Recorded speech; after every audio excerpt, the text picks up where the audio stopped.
బాధ రైతుల్లో వ్యక్తమవుతున్నటువంటి పరిస్థితి. సో మనతో పాటు సుధాకర్ రావు గారు జేఏసీ చైర్మన్ మనతో పాటు ఉన్నారు. అలానే వరలక్ష్మి గారు కూడా ఉన్నారు. నమస్కారం అండి.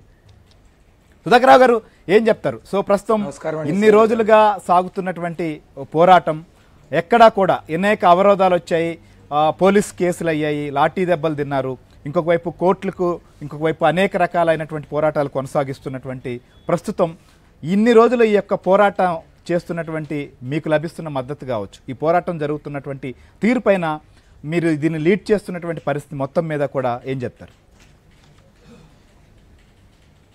ముందుగా శ్రీధర్ గారు మీకను, అదేవిధంగా మా తోటి సోదరి వరలక్ష్మి గారికి, ఏబిఎన్ ప్రేక్షకులందరికీ కూడా అమరావతి రాజధాని ఐక్య కార్యాచరణ సమితి తరపున హృదయపూర్వక ధన్యవాదాలు, నమస్కారాలు తెలియజేసుకుంటూ, ఒక ఆచరణ సాధ్యం కానటువంటిది, అంటే భారత రాజ్యాంగం అనుమతి లేనటువంటిది, భారతదేశంలో ఏ ముఖ్యమంత్రికి ఆలోచన రానటువంటిది, కేవలం రాజకీయ పగ, రాజకీయ ద్వేషంతో కూడినటువంటి ఈ రాష్ట్ర అభివృద్ధి వినాశకారమైనటువంటి ఒక నిర్ణయాన్ని ప్రజల దేవాలయంగా భావించే శాసనసభలో తీసుకున్నటువంటి నేటికి 4 సంవత్సరాలు పూర్తయింది.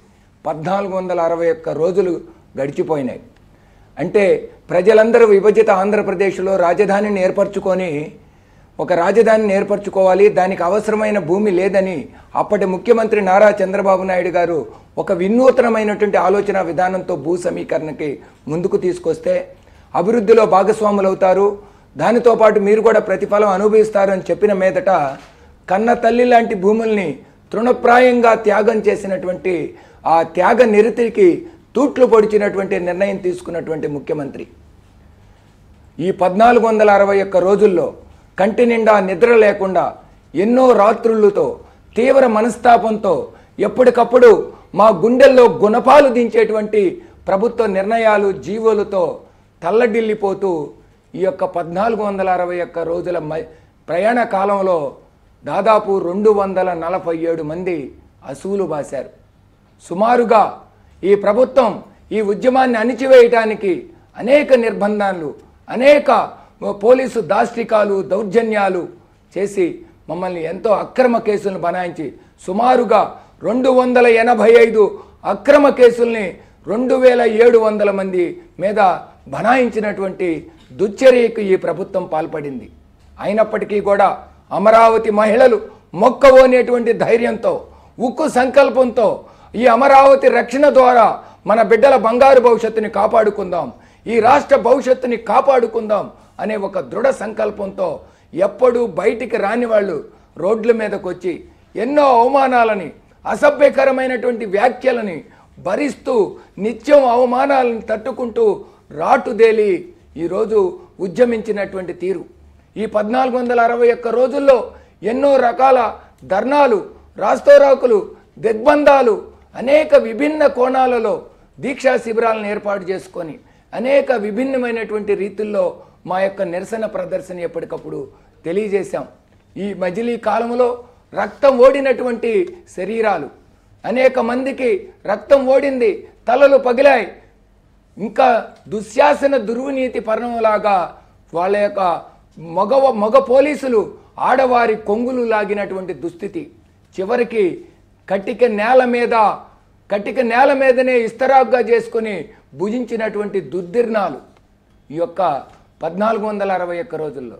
కానీ మాకు ఈ రాష్ట్ర ప్రజలు అందించినటువంటి సహకారం, ఒక్క వైసీపీ మినహా అన్ని రాజకీయ పార్టీలు మాకు మద్దతు ఇవ్వటమే కాకుండా భాగస్వామిగా నిలిచాయి.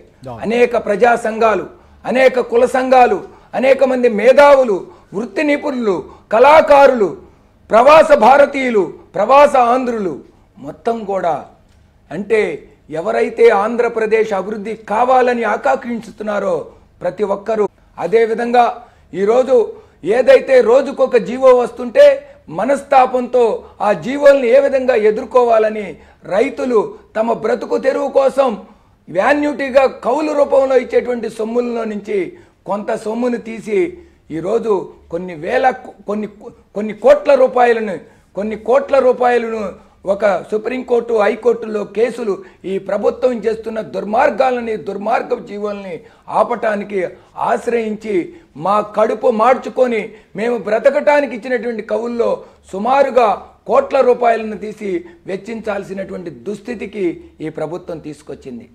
కానీ ఈ 1461 రోజుల్లో మా మహిళలు చూపించినటువంటి ఉక్కు సంకల్పంతో యావత్తు ఆంధ్రప్రదేశ్ బిడ్డలు ఈరోజు బయటకు వచ్చి ప్రభుత్వం చేస్తున్న మోసాన్ని, ప్రభుత్వం చేసినటువంటి భవిష్యత్తు నాశనం చేస్తున్నటువంటి విధానాలని ధైర్యంగా ప్రశ్నించడానికి మా యొక్క అమరావతి సుధాకర్ రావు గారు ఖచ్చితంగా డిస్కస్ చేద్దాం. ఎందుకంటే మీరు పోరాటం మొదలైన తర్వాత, న్యాయస్థానాలకు వెళ్ళిన తర్వాత ఏదైతే 3 రాజధానులు బిల్లును వెనక్కి తీసుకోవడం, లేకపోతే సిఆర్డీఏ రద్దు సంబంధించినటువంటి విషయాన్ని వెనక్కి వెళ్ళడం మీరు సాధించిన విజయమే. కానీ ఇప్పటికీ ప్రయత్నాలు చేస్తున్నా ఎక్కడికక్కడ కూడా పోరాటాలు సాగిస్తున్నటువంటి పరిస్థితితో ప్రభుత్వం ముందడుగు వేయలేనటువంటి పరిస్థితులు కూడా మనం చూస్తున్నాం. ముఖ్యంగా ఏ ఉద్యమం